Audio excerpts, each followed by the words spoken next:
We referred to some of the detention facilities tonight as essentially like summer camps. Well, the San Diego Union Tribune today described the facilities as essentially like what you would expect at a boarding school.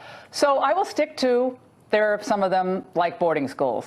And I suggest that a lot of the folks who are worried about that spend more time in Central America. I have. And we should make adoption easier for American couples who want to adopt these kids who are true candidates for adoption, because our policies don't allow that. So let's put our hearts out there for the kids in the right way. Take care of them the right way. Open your hearts and your homes to them. Shannon Bream and the Fox News at Night team are up next. Yeah, and Laura, we are tracking a situation within the State Department that is blocking some of those adoptions. We'll have more on that coming up soon. This is a Fox News alert. Blistering questions for the man behind the report that found a number of FBI employees may have had anti-Trump bias, but he said they didn't act on it when they cleared Hillary Clinton. Senator Lindsey Graham isn't buying it. He joins us in minutes. And news tonight, the former director, James Comey, faces yet another investigation. New developments late tonight on the family separation controversy at the border. It's becoming clear who's behind the policy and where the Trump administration will go from here. Plus, Trace Gallagher examines the Flores consent decree. You may not have heard about it till maybe today, but experts say that Clinton-era ruling is where the current controversy started. Hello and welcome to Fox News at Night. I'm Shannon Bream in Washington. A number of major stories breaking tonight, but we begin with the latest on the investigation into the investigators. Prominent senators ripping into the FBI chief tonight, accusing Christopher Wray of trying to minimize stunning findings of anti-Trump bias. And tomorrow, it's round two in front of a House panel. We've got team coverage tonight. Peter Doocy has details on what's next as the GOP aims to overhaul the current immigration system. Kristen Fisher is following the national outcry over separating immigrant families and how it came to a head today. But first, Chief Intelligence Correspondent Catherine Herridge is here with new developments and new trouble ahead potentially for Jim Comey. Catherine. I want you to reopen this investigation. A senior Republican senator drilled down on the anti-Trump text messages between FBI agent Peter Strzok and FBI lawyer Lisa Page. The 2016 meeting was about a, quote, insurance policy discussed in then FBI Deputy Director Andrew McCabe's office. Strzok texted about the meeting that McCabe apparently could not remember. You asked Mr. McCabe. We did. He said he did not recall. So one of them's lying. Senator Graham said the text reek of political bias, and the Inspector General's conclusions are off base. I'm glad you found what you found, Mr. Horowitz. I'm not buying that the Clinton email investigation was on the up and up. The first public testimony from Inspector General Michael E. Horowitz and FBI Director Christopher Wray about the Clinton email report divided along party lines. Director Wray has quite a mess to clean up. I think he probably knows that. The Inspector General found no evidence of political bias in the FBI's investigation of Secretary Clinton or in the decision not to pursue criminal charges. Horowitz testified the FBI has also asked him to investigate former FBI Director James Comey for leaking at least one memo that documented private conversations with President Trump. We received a referral on that from the FBI. We are handling that referral, and we will issue a report when the matter is complete. Democrats pressed on alleged leaks in the fall of 2016 to former New York City Mayor turned President Trump attorney Rudy Giuliani. Can you assure the American people that there are no ongoing leaks from any office of the FBI to Rudolph Giuliani? I'm certainly not aware of any. We are aggressively investigating a number of leaks, even as we speak. Based on the report's findings, the FBI director said a half dozen employees could be disciplined, but he emphasized the mistakes and bad judgment were limited. This report is focused on a specific set of events back in 2016 and a small number of FBI employees connected with those events. One Republican was not satisfied. Well, let's remember who that small number of employees was. The director of the FBI, the deputy director of the FBI, the leader of both the Clinton email investigation and the Russia investigation. The Inspector General will testify for a second day tomorrow in front of two House panels. In a separate development, after months of pressure, the lawyer for FBI agent Peter Strzok has now confirmed that he will voluntarily testify before the House Judiciary Committee and any other congressional panel. Shannon? It'll be very interesting. Catherine Herridge, thank you. Well, the head of the Department of Homeland Security is fighting back tonight amid a national outcry over the separation of immigrant children from their families as the adults bringing them here break the law to cross the border illegally. Kristen Fisher's following the timeline of events for us tonight. The day started with a blistering op-ed from former First Lady Laura Bush, who wrote in the Washington Post that this zero-tolerance policy is cruel, it's immoral, and it breaks my heart. President Trump says he doesn't like it either, but that he doesn't have a choice because Democrats won't work with him on immigration reform. He also argues he's simply enforcing the immigration laws that are already on the books. Change the laws, he said twice today on Twitter. But a few hours later, another former First Lady, Hillary Clinton, said there is no law, only a Trump administration policy that the president could change tomorrow. This is not happening because of the, quote, Democrats' law, as the White House has claimed. Separating families is not mandated by law at all. That is an outright lie. By mid-morning, the Attorney General and the Department of Homeland Security Secretary, Kirstjen Nielsen, were in New Orleans defending the policy. We do not have the luxury of pretending that all individuals coming to this country as a family unit are in fact a family. Secretary Nielsen cites a 314% increase in adults and children arriving at the border, fraudulently claiming to be a family unit. But Democrats touring an immigration facility in California called the policy cruel, barbaric, even child abuse. We fully look to do comprehensive immigration reform with the president. That does not include ripping children out of the arms of their parents, telling them we're going to give them a bath and taking them away in a car. By Monday afternoon, the nonprofit ProPublica released an audio recording of children crying out for their parents at a U.S. Customs and Border Protection facility. Secretary Nielsen was asked about it during a surprise and contentious appearance in the White House briefing room. I have not seen something that came out today, but I have been to detention centers. And again, I would reference you to our standards. The image of this country that you want out there, children? The image that I want of this country is an immigration system that secures our borders and upholds our humanitarian ideals.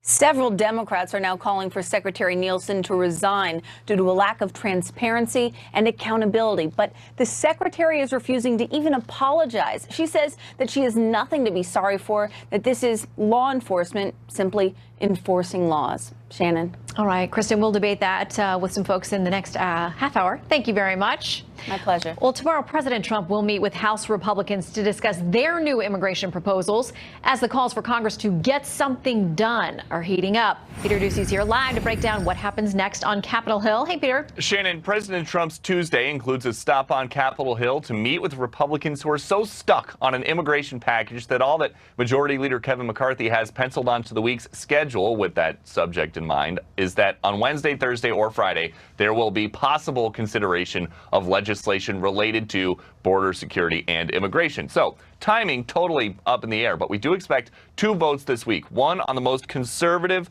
plan, the plan that the most conservative members in Congress favor, engineered by the Republican House Judiciary Committee Chair Bob Goodlatte, which does not include a pathway to citizenship for DACA recipients brought to this country illegally as kids. Then there is the compromise package, and the horse trading on that is still happening, but it is favored by Republican Congressman Jeff Denham, who dropped a plan to work with Democrats on immigration to work on this proposal. Congress needs to do its job. If you don't like the laws that are on the books right now, we have the ability to change them, and we've got to do it now. This week is a great opportunity. Hopefully, it is a bipartisan opportunity, but ultimately, we're going to fix this. But now that the issue of border crossing families being split apart at the border has been thrust into the conversation for the first time in several years, one senator facing re-election in a border state where that is happening is rolling out his own plan. Texas Republican Senator Ted Cruz says he's going to introduce the Protect Kids and Parents Act this week, which he says would double the number of federal immigration judges and reorganize temporary shelters so it's possible to keep parents and children together while they are awaiting immigration hearings. However, it's not clear how seriously Democrats are going to take plans like that because they are accusing the Trump administration of holding up solutions for these children until Congress writes a big check for a border wall. The House Minority Whip, Steny Hoyer, says that this president has ordered that innocent children be torn from their parents' arms, assigned numbers, and held in what have been described by witnesses as cages. He is doing it for the sole purpose of trying to build his wall and cease much of the legal immigration that has always made America great. Shame on him, shame on all of us if we do not come together to stop it. And it's no big secret that President Trump has wanted $25 billion for a border wall for months, but now Republicans are telling him to only expect a down payment from them. And that's because sources tell Fox tonight the spending bill on the table is worth just a fraction of the wall, just $1.6 billion, 1/15 what the president wants. Shannon. All right, Peter Doocy, thank you very much. Our next guest has plenty to say about immigration and the FBI hearing today. Senator Lindsey Graham telling the DOJ IG today he is not buying it, that the Clinton investigation was, quote, on the up and up. The Republican from South Carolina who sits on the Senate Judiciary Committee joins us now. Good to have you with us, Senator. I'm not buying it. A lot to talk about. We'll get back to that, but let's talk immigration first, because now they're trying to get something done on the Hill. Paul Ryan, the House Speaker, said today on local radio there in Wisconsin that he believes he's gotten the indication from Senate Majority Leader Mitch McConnell that there is hope one of these House bills could actually pass in the Senate. What's your take? I don't know. I have to see what they pass. But as to the children issue, I think there's some growing consensus that we don't want to break families up, but we do want to make sure that if people are caught coming here illegally, they show up for their court date. That's the dilemma. So if a family is caught at the border, a mother and father and the children, what I want to do is make sure they stay together, but the parents show up for the hearing and they get deported together if they broke the law. I mean, that's a tough one. Here's something that DHS Secretary Nielsen today laid out these numbers. She said over the last year, there's been a 325% increase in unaccompanied alien children. In fact, she said 10 of the 12,000 now in custody came here. They were sent here alone without their parents.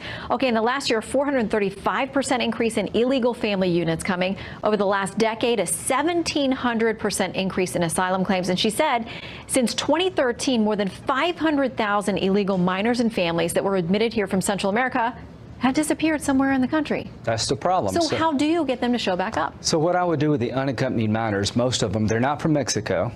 I would work with Mexico to get a facility to keep them in Mexico. I'd help pay for it. Don't let them come here, send them back to their home country, but stop in Mexico. That's where they come through.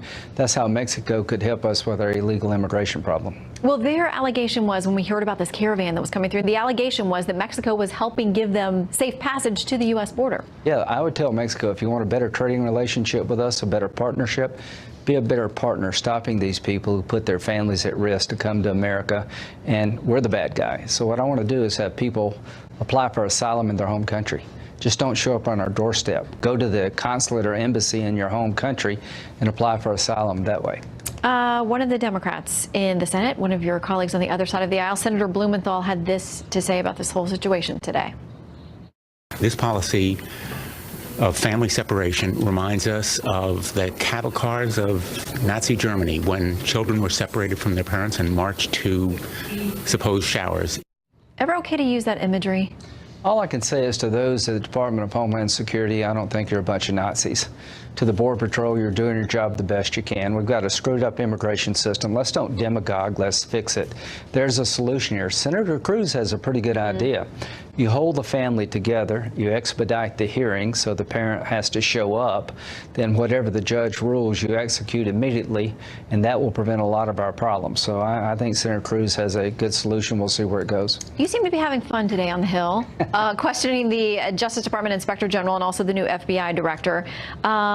Democrats today repeatedly hammered on the fact that although there was a finding of bias with a number of the FBI agents who were intimately involved with this investigation, that the finding ultimately was that that never impacted the decisions they made with regard to the investigations. Well, number one, that's ridiculous.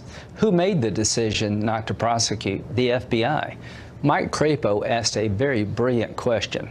If you believe the FBI's judgment was clouded, which they found, but the decision not to prosecute, you can't prove that was a result of bias, the Department of Justice didn't make that decision. Comey did. So what did we learn today? We learned today that the head investigator of the Clinton email investigation hated Trump's guts. told his friend, Miss Page, who was a attorney for the Department of Justice, on August the 8th, don't worry, he'll never be president, we'll stop that. They changed the memo that Comey read to the country on July the 5th. They took the word grossly negligent out and put extremely careless. I always wondered why. Grossly negligent is a legal term that would make you subject to 10 years in prison for grossly negligently handling classified information. So on August the 8th, this new email tells us all we need to know, that Strzok was intending to stop Trump. How can you stop Trump if you hold her criminally responsible? The reason they changed that word is they would have to indict Clinton if they did not change the term. So we learned a lot today, and we also learned that Number 2 at the FBI, according to Strzok and Page, set in on a meeting in August to try to find a way to cook or change the outcome of the election. That's J. Edgar Hoover stuff.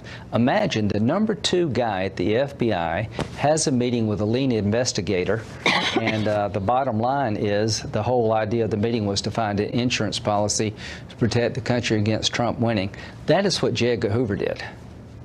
Well, did you feel like you got answers today? No, here's what I found. I found that somebody's lying. McCabe says he doesn't recall that meeting. Strzok and Page said he was in that meeting. So I'm not going to give up on this. If the number 2 guy in the FBI had a meeting with Page and Strzok in his office to find out how to create an insurance policy against Trump being elected, that is abuse at the highest level of the government. That is Watergate stuff. That's what the FBI used to do years ago, and I'm going to get to the bottom of it. So for you, this is the beginning, not the end. This is the beginning of something that I never dreamed could exist in this country. I've kind of had an open mind about this. You know, I trust the FBI. I love the FBI. What I learned today is that what the FBI and the Department of Justice did in the Clinton email investigation is dangerous to democracy. She got away with it, and they were out to get Trump, and it could be somebody new next time, so we need to fix this. Yeah, across all parties and political ideologies, people should want these to be unfettered and very unbiased investigations. All right, Senator, good to see you. Thanks for coming in. Thank you. New tonight, President Trump upping the ante, saying he's pursuing a new round of tariffs on Chinese goods in response to the retaliatory tariffs from Beijing to his last round of tariffs. The president directing his trade representative to identify $200 billion worth of Chinese goods that could be hit with a 10% tariff. Just the latest in the trade dispute with China. The Justice Department is asking the U.S. Supreme Court to limit a ruling regarding the administration's plan to cut federal funds to so-called sanctuary cities. Now, a lower court had ruled against the Justice Department in a case concerning Chicago, but after that issued an injunction affecting the entire nation. So the DOJ now wants that injunction limited to just Chicago. The California state budget sitting on Democratic Governor Jerry Brown's desk contains millions for new programs to help illegals fight federal efforts to deport them. According to the Sacramento Bee, the budget includes $10 million to hire lawyers for young illegals trying to stay in the U.S. Another item gives $1.6 million to a new legal team that would fine businesses thousands if they're caught not tipping off illegals when they, the businesses, are contacted by ICE. But the $200 billion budget did not contain the big kahuna, a proposal that Assembly leaders sponsored to provide health care coverage and tax breaks to illegal immigrants. Well, did James Comey leak classified information? We'll ask Molly Hemingway coming up next. Plus, Trace goes back in time and examines how we got to where we are today regarding the border and how what happened in previous administrations brings us to the family separation policies of today. This children and families being separated at the border, it is an entirely manufactured crisis. Plus, some are mocking what they're calling the space farce. But are the threats real and the critics blind? And is that why President Trump is doubling down on a brand new 6th branch of the armed forces? We are going to have the Space Force. The Justice Department Inspector General revealed he is already investigating former FBI Director James Comey over his leaked memos, which, well, he doesn't call it a leak, documented interactions with President Trump. Critics say he may have leaked classified information. So let's talk about that and more with Fox News contributor, senior editor of The Federalist, Molly Hemingway. Always great to have you. Great to be here with you. So your initial reaction to what we heard at the hearing today? Well, one of the things that is interesting is what you just brought up, that Comey might be in trouble for how he shared classified information. He said that there were 7 memos documenting his interaction with Donald Trump. 4 of them were classified, we know, and 4 of them were leaked to his friend Daniel Richman, which means that at least one of them contained classified information. That is against the law, so he might be in legal jeopardy. That was one of many interesting things. But I also thought just overall, the difference between how the IG, Michael Horowitz, the Inspector General, handled that hearing, and FBI Director Christopher Wray. Horowitz just kept talking over and over again about how disconcerting he found his investigation to be, seeing such widespread bad behavior, bad judgment, bad decision-making, bias, and the like. Director Wray, on the other hand, seemed to kind of poo-poo the issues at the FBI and suggest that they were limited to a very small group of people. Senator Hatch pointed out it might have been a small group of people, but it was a group that happened to include the FBI director, the deputy director, the lead investigator for the Clinton and Trump probes. These are not insignificant figures. Well, despite everything that was laid out in the Inspector General's report and what he had to say today, Senator Dianne Feinstein, who of course is the top Democrat on that Senate committee, had this to say. Throughout the Clinton investigation, Republicans in Congress demanded information from Director Comey and the Justice Department under subpoena and threat of contempt. Today, they are doing the same thing with Special Counsel Mueller's investigation. It was wrong then, and it's wrong now. So she pointed out how many times Republicans were desperately trying to get information with regard to these incidents, and says, you know, it didn't work with that, because a lot of them now, when the Inspector General's report came out, said, why didn't we get some of these things? We've been pressing and fighting for them. She says, well, now they're trying to do it to the Mueller investigation. That's wrong, It's a bizarre argument to make when you're talking about an IG report that reveals widespread problems with how investigations were done. If Congress is seeking information about how if Congress is seeking to do oversight about how the FBI is conducting investigations, that is something that they have the right to learn about, whether it deals with the Clinton email probe or whether it deals with the Trump-Russia probe. And this failure to comply with congressional oversight and subpoenas is actually something of a constitutional crisis that we're in right now. We've seen nothing but really strict obstruction by the Department of Justice and FBI, and that's not something that they should be doing when Congress is asking them questions. And what they say is that they are providing things, maybe not in the format and the timing that the folks on the Hill would like, but that again leads us to the folks in Congress saying we're a co-equal branch. We shouldn't have to be fighting this and hard. They shouldn't have to wait till 2024 to get the information that they seek. Yeah, that fight will continue. In the meantime, Senator Kennedy today was asking Horowitz about how you could find so much bias, but then ultimately find it didn't taint this investigation. He asked him if you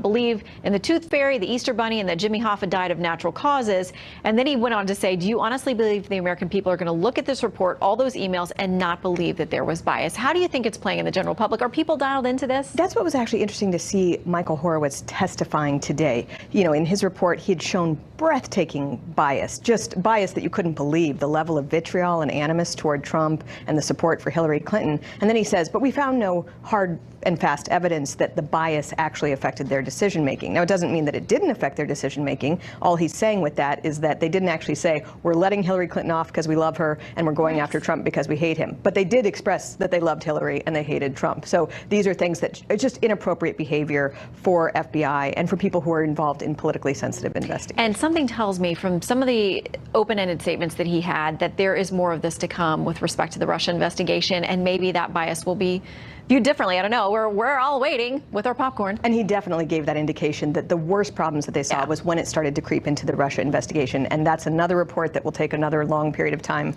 to have. We will be waiting. All right, Molly, great to have you. Thanks for stopping in. Thank you. All right, time now for your Real News Roundup. New York Magazine correspondent Olivia Nuzzi facing criticism from members of the White House press corps tonight for playing a recording of detained children of immigrants in the background of the briefing room while Homeland Security Secretary Kirstjen Nielsen was speaking. Nuzzi tweeted she played the audio because officials failed to adequately and truthfully answer her questions about the policy. Netflix may be experimenting with a tough new Me Too policy. According to the Sun newspaper, a film crew working on a Netflix original, Black Mirror, have to play by some pretty strict rules. For example, the crew claims they can't look at each other for longer than 5 seconds, and they shouldn't ask for a colleague's phone number. Netflix has neither confirmed nor denied the reports, but tells The Independent the new policies should not be trivialized. The Los Angeles Times returning to local ownership under billionaire biotech entrepreneur Dr. Patrick Soon-Shiong. The new owner, who holds patents on cancer treatments, is blasting so-called fake news as the cancer of our times and called social media the vehicle for its metastasis. Dr. Soon-Shiong was spotted in Trump Tower last year, even though he was rumored to join the president's inner circle, possibly as healthcare czar. That apparently never happened. And President Trump lending his support to nearly 400 Washington Post employees who have threatened to strike and are calling on owner Jeff Bezos to, quote, share the wealth. President Trump tweeting, a really long strike would be a great idea. Well, they're being hailed as heroes. Two civilians with guns stop a dangerous attacker in a Walmart parking lot. That story is next. Immigration experts noted a sharp uptick in the number of families and children trying to cross the border illegally. That just happened to coincide with the time frame of the debate over DACA. Well, whatever drew them in, the children presented new problems for both the Obama administration, now the Trump administration, because of glaring loopholes in the system, which can be traced back to the Clinton era in part. That's what Trace Gallagher is digging in for us tonight on Hey Trace. Shannon, former President Clinton took the opportunity on Father's Day to weigh in on families being separated at the border, tweeting, quote, these children should not be a negotiating tool, and reuniting them with their families would reaffirm America's belief in and support for all parents who love their children. But conservative critics were quick to remind the former president of Elian Gonzalez, the 6-year-old boy who fled Cuba with his mom on an aluminum boat. During the journey, the boat engine failed, the weather got rough, and the mother drowned. Elian was picked up by a U.S. fishing boat and released to relatives in South Florida. But his father wanted him back in Cuba. And despite pleas from Elian's extended family and the Florida Cuban-American community, federal agents at gunpoint pulled the crying boy away from his relatives and sent him back to Cuba. The Clinton administration said it was following the law, yet it appears former President Clinton is criticizing President Trump for doing the same. Because as Rich Lowry pointed out in the National Review, quote, separation happens only if officials find that the adult is falsely claiming to be the child's parent, or is a threat to the child, or is put into criminal proceedings. And because of a huge increase in false applications, child smuggling, and the Trump administration enforcing the law, the number of families being separated is skyrocketing. As DHS points out, families can quickly be reunited by agreeing to go home. Instead, most are applying for asylum. But the law says the government can only hold children for 20 days, and the asylum process takes much longer. Here's law professor Jonathan Turley. This law does create a glaring conflict in this 20-day clock running. So you can release, but then you have this gap of the mothers moving on a different track from the kids. That's a legitimate issue that the Trump administration wants to resolve. But experts say to solve the problem, Congress needs to close the loopholes, which are well known to immigrants. As the New York Times reported, quoting, some migrants have admitted they brought their children not only to remove them from danger in such places like Central America and Africa, but because they believed it would cause the authorities to release them from custody sooner. And for years it worked. But enforcing the laws has dramatically slowed the process and shifted the debate. Shannon. All right, Trace Gallagher, thank you very much. Meanwhile, conservative commentators like Rush Limbaugh are asking why the media is now so outraged about something that's not new to this administration. This children and families being separated at the border, it is an entirely manufactured crisis. It's entirely manufactured. This has been going on for years. It happened during the Obama administration. Nobody said a word about it, primarily the media.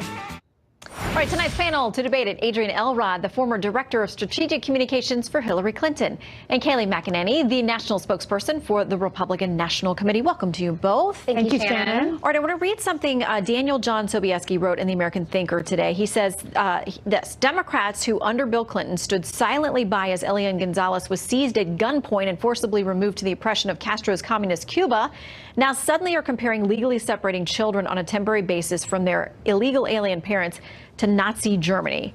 Adrian, is there a double standard going on 10 years ago, 5 years ago now. I mean, is it something that both sides are going to play with when it's politically advantageous to them? Well, first of all, I don't think the rhetoric, I think anytime you're comparing a situation to Nazi Germany is not helpful. But the bottom line is we cannot look in the past. We've got to look forward here.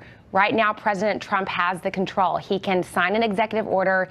He can put these children back with their families.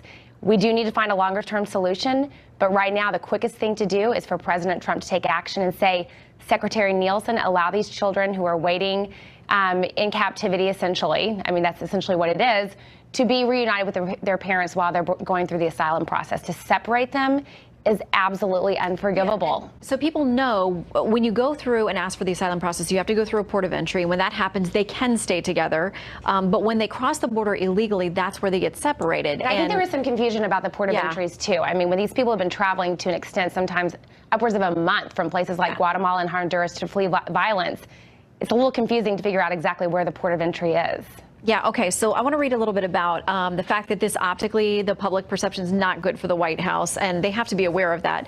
Rick Wilson, Republican strategist, familiar to a lot of folks, he said this: I think what's happening here is the president's a little nervous about this. He's showing signs, at least in my view, that this is a moment of bad politics and bad optics and bad visuals, and the fact that he's trying to blame Democrats for it is the reflexive Trumpian spin. Now, a Quinnipiac University poll asking about the policy of separating children and parents who cross the border illegally, 66% of American voters say they oppose it, just 27% support. Even if he's on legal ground, Kaylee, what does he do with the optics of this? Because Democrats are hammering it all day. Well, I think he's spot on to say Democrats come to the table. You know, you look at the DACA fix. President Trump showed a willingness, extended an olive branch, said, I want to give these individuals legal status in exchange for border wall funding. He does not want to separate families. He has said that repeatedly. He called it horrible, but he wants to enforce the law. And instead of coming to the table, Democrats have given him a false choice. Either enforce the law that we ourselves, Congress, passed, or separate families. That should not be the choice. The choice should be enforce the law, keep families together. So instead of Nancy Pelosi touring the border, it's time to come back and get to work and find a fix for this. Democrats made it very clear. Well, Democrats made it very clear early on that they would come to the table and provide some sort of border security funding, even to an extent to build part of the wall, in exchange for a pathway to citizenship for Dreamers. And then Trump reneged back on the deal and said, oh, never mind, I'm not going to sign this bill, and created confusion among Democrats and Republicans.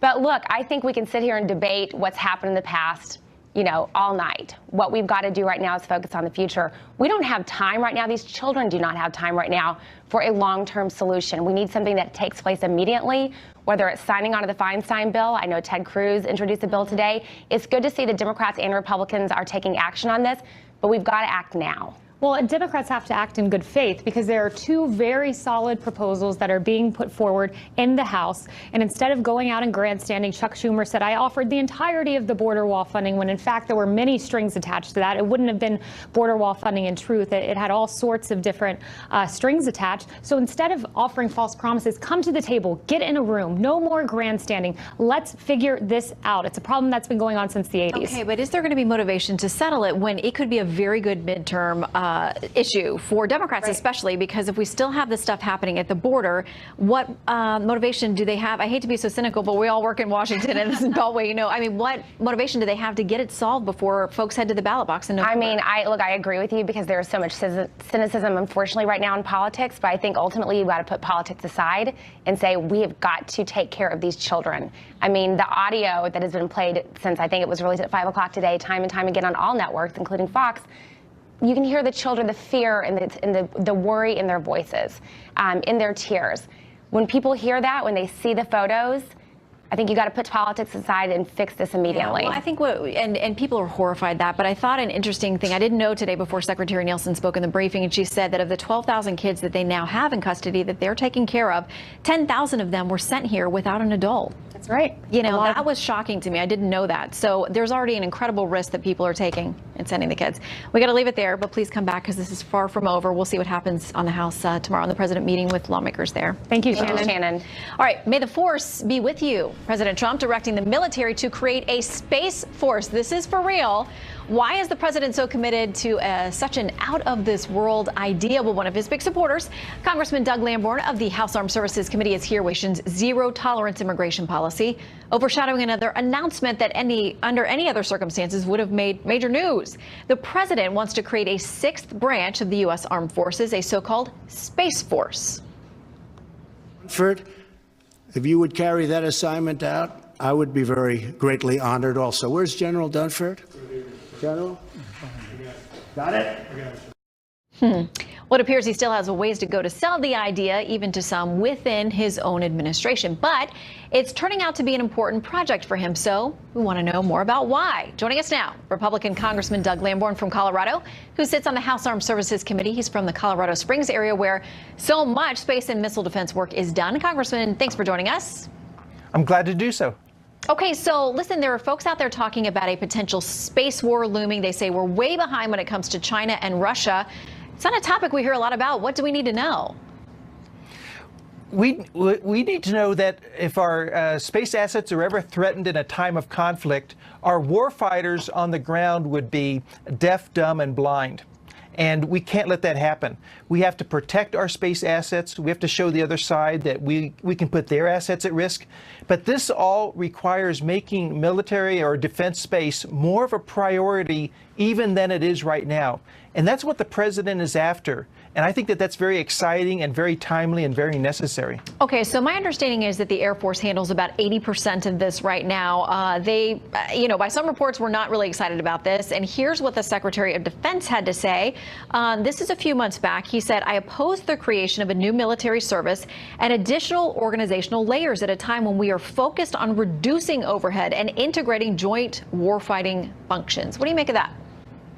Well, I think the president is going to trump, pardon the phrase, but over the defense secretary. What the commander-in-chief desires and wants is going to be what we do. So I think that's what's going to ultimately happen. The House and the Senate are in slightly different positions. The House is a little more reform-minded. I think the Senate is a little more status quo-minded. But we have to do whatever the final version is. We have to make space more of a priority.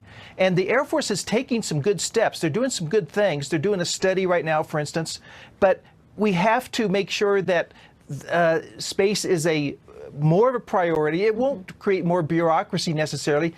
The key is to make it better funded, a better priority, that the personnel within space have more clout and prestige, and that the acquisition, this is all important, that the acquisition process is faster and more effective. Right now, it takes 5 to 10 years to put a satellite up into space, and that's way too long. Technology changes so fast. Okay, well, I know the Pentagon has been working on a number of studies to wrap up. One major one, independent review that was ordered by Congress, is not even supposed to be until December. So some folks wonder if the president is jumping the gun on this. Now, Senator Bill Nelson, a Democrat who happens to be a former astronaut himself, says the president told a U.S. general to create a new space force as sixth branch of military today, which generals tell me they don't want. Thankfully, the president can't do it without Congress, because now is not the time to rip the Air Force apart. Too many important missions at stake. Will Congress block this effort by the president? Well, Congress plays a vital role in defining the parameters and defining how the process is going to be done, and even some of what the final version will look like. But the commander-in-chief has the biggest voice of all. And I disagree with Senator Nelson.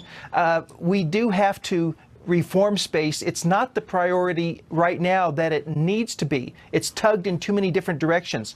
The funding for it sometimes gets siphoned off into other things because it's not the priority that it should be. And we all agree on the objective, even if we disagree on how to get there. All right, Congressman Lamborn, thank you for giving us some insights to something I really hadn't heard a whole lot about. We will follow it. Thank you, sir. You're welcome. All right, good guys with guns. The World Health Organization says compulsively playing video games now qualifies as a new mental health condition. The affliction will be called gaming disorder. Critics are already warning the designation may risk stigmatizing young video game players. The American Psychiatric Association is not on board, saying it might consider such a move in the future after more research.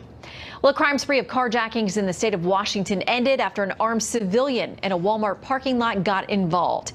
Adam Hasley has the details tonight. Adam. Shannon, it was a chaotic Sunday afternoon filled with carjackings and shootings in the city of Tumwater, Washington, which is just south of Olympia, about 30 miles or so southwest of Tacoma. It all started around 5 o'clock local time with reports of a drunk driver going in the wrong direction. Police got there but couldn't find the car. They then started receiving reports of shots fired and a carjacking. When they got there, a 16-year-old girl was hurt, but thankfully not seriously. A short time later, police said the male suspect then headed to a nearby Walmart, started opening fire there. I saw a person run, and then I saw another person run, and I just started running for my life. I knew then that those were shots and that people were being shot. Thankfully, no one was hit, but police say the suspect then left the Walmart, tried to carjack yet another car, shooting that driver. Then, while attempting to carjack a third car, at least 2 other armed people got out of the parking lot, took their guns out. One shot and killed the suspect. Witnesses say the Good Samaritan saved the day and their lives. I really think more people could easily have been shot with what this guy was doing. He was just, there were several shots. I mean, several, inside the store and outside the store. So more people, I mean, come on, this guy, he saved us all probably. I mean, come on, he saved us all. The dead suspect, who was identified today as 44-year-old Tim Day, he has a criminal history including felony assault, making death threats, and violating domestic violence protection order. Shannon? Adam Housley, thank you. Stay with us. Our Midnight Hero is next.